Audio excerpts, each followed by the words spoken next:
இப்போ நான் அகைன் வந்து லாக் அவுட் பண்ணிட்டு ஃபர்காட் பாஸ்வேர்ட் பேஜுக்கு போவேன். லைக் அதான் பாஸ்வேர்ட் ரீசெட் பண்ணேன்.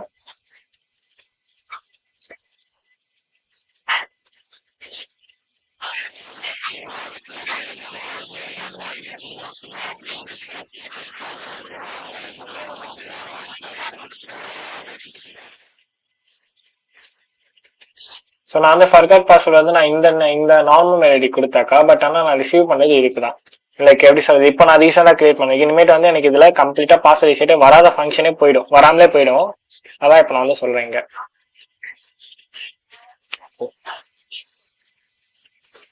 அங்க பாருங்க, ஹோமோகிராஃபி மெயில தானே இருக்கு, கொடுக்குறேன்.